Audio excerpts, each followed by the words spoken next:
If you like high school football, today was the equivalent of March Madness. 6 games on the docket between just 3 stadiums, all with a trip to the section championship on the line. But we start with a team that's dreaming about more than just a sectional championship. We start with the defending state champs, Maine Endwell.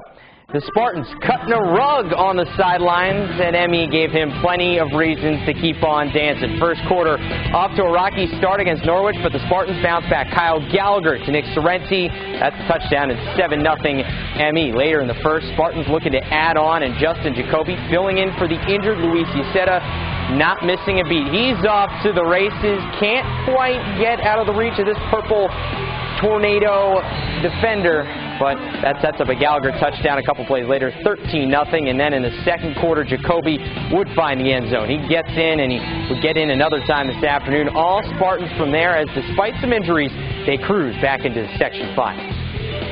There's a teacher in our district that comes to the games and loves it, and she described our team perfectly. She called our team like the game whack-a-mole.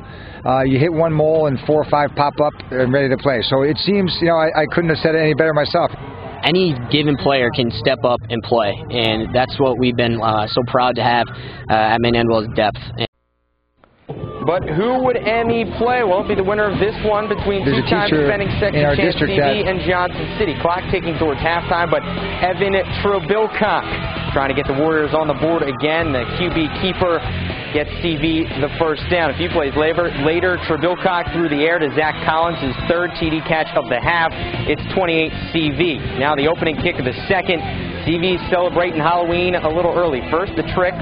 Who's got the ball? Well, that would be Trebilcock. He's going this way, and the treat is he gets all the way down to the 4. The Warriors would pound it in from there. The Wildcats would make this a game, but fall just short in the end. CV holds on, 26-20. Down in Class C now, all season, 2 of the most dominant teams in Section 4 have been Shenango Forks and Waverly, but the 2 on opposite divisions in Class C. So in order to get to that matchup, we need to have both of them win today in the section semis.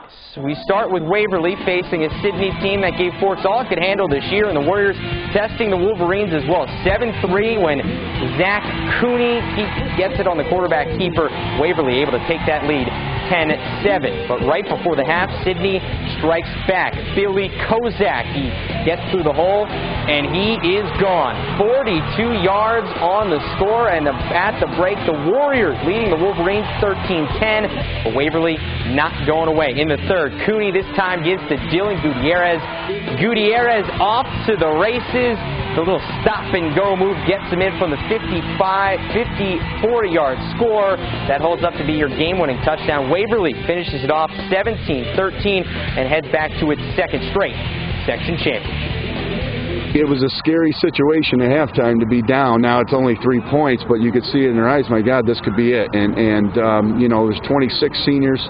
That's important. And leadership at this time of year, especially when you're in adverse situations, means everything. And Waverly to get the winner of this one. Forks and Lansing battling earlier in the afternoon. Let's go to the first quarter. Isaiah Zimmer, the ball carrier, and he is pounding his way down 30 yards.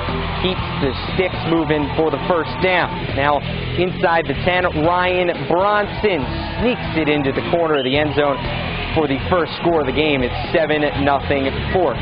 Still in the first quarter now, Jake Green, 35 yards before he's finally knocked out of bounds. Coming right into your living room. Forks would score a play later as Ethan Cook gets in. Forks wins 48-12, setting up the matchup everyone wanted to see between Waverly and Shenango Forks. Down to Class D now. Tioga and Unitigo at Alumni Stadium. Third quarter, Brad Jump, leaping, hopping, skipping, whatever verb you want to use. 35 yards all the way to the house. Puts the Tigers up 26-7, but Unitigo not going away. Tyler Spires in the handoff, but he's stripped by Derek Liner, who's taking it all the way the other way, all the way down to the 5-yard line. That sets up another touchdown, 26-14.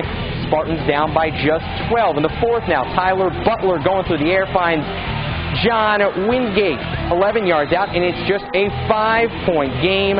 but with 12.9 seconds left, Butler throwing up the Hail Mary. Van Alstyne able to come down with it, gets out of bounds, but the next play, Tioga would stop the Spartans on the last-second effort, 26-21. The Tigers win, a finish that had all the Tigers on the edge of their seats.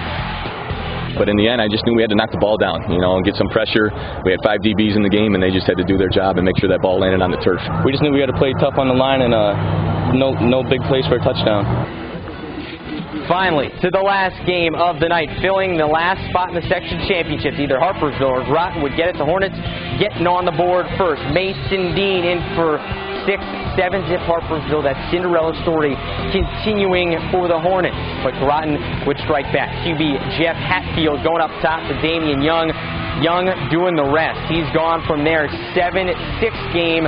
Groton down by just 1, but Groton would add on and hold on from there. 30-15. The Indians take this one as the clock finally strikes midnight on this Cinderella story. Groton, on the other hand, moving on to the section finals.